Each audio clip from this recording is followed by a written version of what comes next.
Hello everyone and welcome back to more Football Manager 2019 with me, Mr. Grand 2, and episode 56 of Monaco. And just the two games since last time then. Of course, the last time out we beat PSG in the Coupe de la Ligue semi-final. We also beat Saint Etienne in the Coupe de France. We then immediately had our Coupe de France match after the end of the episode in the 10th round against Marseille. And it was a very action-packed game actually.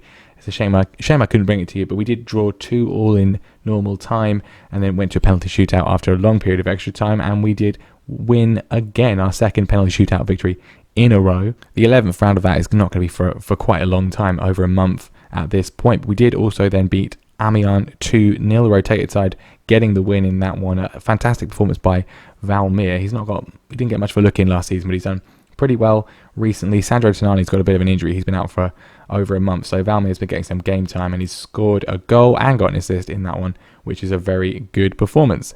So today then we are going to be playing our local rivals Nice in Ligue 1, and we need to get ourselves a win because obviously in the last episode, in between the two cup matches, we did draw 0-0 with Le Havre, and that has meant that PSG are now not top of the league yet because they've got a game in hand, but if they win that game in hand, they will overtake us. So we are relying on them slipping up. We will play them again later on in the year, but they've had a pretty good track record against us recently, other than that win in the previous episode, and that was only on penalties. So it's going to be difficult to win this league title unless we win as many games as possible. And after the Nice game, we will also be playing the first leg of our Champions League knockout round match against Inter Milan. Hopefully we fare better than we did against Roma last season. So still not quite at full strength. Skov is still injured. Mendy's just about recovered, but he's just not got 100% fitness yet. So I'm going to leave him out of this one so he's fully fit for the Inter Milan game, which means the team is Lafont in goal, Barreca, Martinez, De Ligt and Sidibe at the back, Balde, Kessie, Tielemans and Berardi through the middle, and then Aouar supporting Pietro Pellegrini up top. So a few threats in this Nice side. They've got Zeka, Matteo Darmian's at right back. They've got Martin Terrier, El Hajkoli up front as well, and then this guy Nam on the right hand side, who's got their most assists, a 31-year-old South Korean. So never going to be an easy game, of course. But we do have a pretty good record throughout the save against Nice, asserting dominance over our local area, that's for sure. Corner in for Tielemans, and it's been shoved in by Matthijs de Ligt. Again, he had that really prolific season where he scored 10 goals, but since then, not as many. But he bags himself one there. Sidibe with a throw-in, looking to get ourselves a second. It's come down to Franck Kessie, who's been stopped, and Nice breaking clear. Great tackle from Martinez, though, to win the ball back. Berardi flicks it over the top towards the goalkeeper. Benitez, he's apparently the weakness in their team, according to our scout report, so we'll see how well he does throughout the rest of the game. Great pass to El Hajkoli. Martin Terrier puts the ball across, and Zeka puts it in, so not that much of a weakness. Excellent pass from their goalkeeper to set up that attack, and Nice back on level terms not long after our goal. And well, that's an excellent counter-attack, you have to say. Fantastic goal for Nice. Well, this is not ideal. If it stays the same or gets any worse, it will allow PSG to get a pretty big lead over us at this stage of the season. Hopefully we can find ourselves a winner. Aouar wins the ball back, runs all the way down the pitch. Brilliant. Crosses in. No one's there, but it bounces down to Pellegrini and he can only thump over. Great play from Aouar. He just had absolutely no support. Pretty good performance for us so far in terms of shots and shots on target, but Nice holding firm as things stand after their excellent counter-attacking goal. Berardi, wild shot from him. Well, 65 minutes gone, and as it stands, heading for more dropped points. Balde's not having a particularly great game, so we'll bring on Herving Lozano. Pellegrini also not doing his best. Obviously, last episode he did start getting tapped up by PSG. They want to sign him after we just persuaded him not to go to Liverpool. So hopefully that's not going to affect his performances too much. Kessie on the ball now. Can we find a goal here? Can Pellegrini be the key man? Lozano on as a substitute, though. He is the key man at the moment. Excellent goal from the Mexican. We took Balde off as he wasn't particularly doing all that much, and Lozano instantly making an impact on that left-hand side. Great finish from him. And we have the lead again. Working it nicely, and well, we were working it nicely, but now a chance for Nice to break. We've won it straight back though. This is a confusing highlight. Aouar on the ball into Patrick Schick on as a substitute, and Patrick Schick does what Pietro Pellegrini couldn't do and seals the deal. Very long highlight there. Gave the ball away a couple of times, but we won it back as well. And Hossein Aouar, the man providing the decisive through ball to Patrick Schick, who hasn't scored many this season, just his 4th goal this season, obviously been out for quite a lot of it. And there we go then, a good recovery from us to secure all 3 points. We really deserved it, just the one shot on target for Nice, and it was their goal. Fantastic finish from Patrick Schick as well. Good to see him back on the score sheet after an injury-hit season.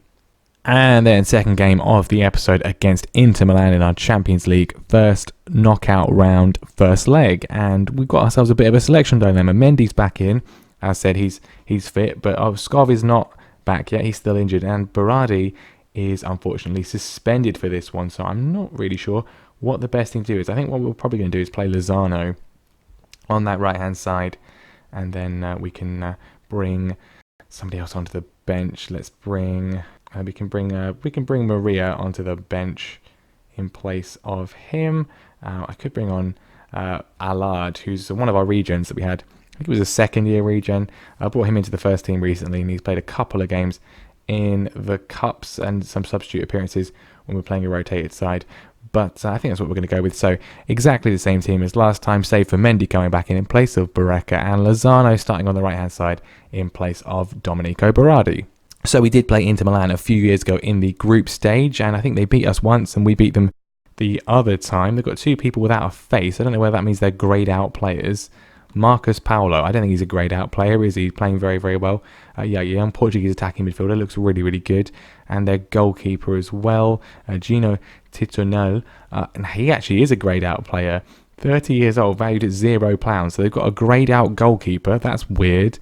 Otherwise, very strong lineup. Gagliardini, Borello, Nacho on the left-hand side, Sabitzer. They've got Vinicius Jr. as well. And, of course, Icardi up front, who did the damage for us last time. But that goalkeeper situation, very, very strange.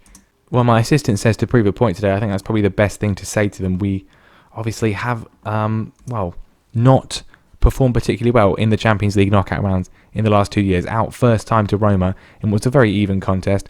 Similar story the year before, a very even contest with Valencia in the quarter-finals, and of course losing in the semi-finals, losing in the final on penalties to Tottenham the year before that. Early chance for Lozano, puts it wide. That would have been great if that had gone in. This is the away leg, of course, so any goals for us are absolutely vital in this one and will give us a big advantage going back to the Principality. And we do score early on, although it might be offside. Keita Balde indeed is offside. Hopefully not a sign of things to come. How tight was this? It was not as tight as I thought it was initially. Clear offside from Balde, and it remains 0-0. Martinez playing the ball forwards. Can we get ourselves a foothold in the game? All the action is for us so far. Lozano blocked though, and a chance now for Inter to break. Icardi running clear. Vinicius Jr. is in, and on the break, all the chances have gone our way, but we've been undone once again, just like we were against Nice. And Vinicius Jr. putting the ball away to give Inter Milan a lead. Not devastating, very early on in this tie, only not even 5 minutes on the clock. And, not the ideal start we wanted, but not the end of the world. This is the away game for us, of course. Tielemans with a free kick, just wide. So goals for them do not count as much as goals for us in this tie. Well, after that frenetic start, nothing else really happening in the meantime, and we're not offered much. One shot on target, all we've done. Inter controlling this one nicely. I hope they don't sit on it on this 1-0 lead like Roma did last year. Not ideal at all. Obviously, we've still got half an hour, still got the second half left. We've still got the second leg, of course, which is at home, but we need to get ourselves a goal here if we want to go back to Monaco with any sort of positivity after what happened last year and what happened against Valencia. We just seem to sort of freeze up on these big European nights and not find a way through. Since then, they've controlled the game, very, very defensive. I think, in fact, we're going to go attacking because this balanced approach is not working out for us. I mean, could you be any more stereotypically Italian? They've got the goal and then they've just sat back and defended and absolutely nothing has happened. We've not had a shot on target. They've only just had another shot on target in over 50 minutes of football, I think. Not a single highlight. This is ridiculous. At least we've still got the second leg to go, but I don't want to go out of the Champions League like this again. Extremely frustrating. Time to ring the changes, I think. Danny Olmo and Patrick Schick, get them on. I think we'll bring on Valmir in a minute as well, because Kessie's not having a particularly amazing game. Time is going though. Finally another highlight, and it looks like it's in our favour. Schick flicks a header on, and it goes straight to the goalkeeper. That's surely not the highlight, is it? Remember, that goalkeeper's not even a real person or a regen. He's a greyed out player. Inter coming forwards again, and flick the ball into Sabitzer, just wide. That was the highlight, apparently. A chance for Inter Milan, nothing for us. Less than 10 minutes to go. We do have the ball again, though. De Ligt pumps it forward towards Patrick Schick. Can he get us on the score sheet? Well tackled. And the goalkeeper clears. And again, that was the highlight, apparently. I'm not really sure what that was about. We don't really have many more attackers on the bench, but we'll bring on Valmir. He's had a good couple of games recently. Just signed a new contract as well in between the two matches today.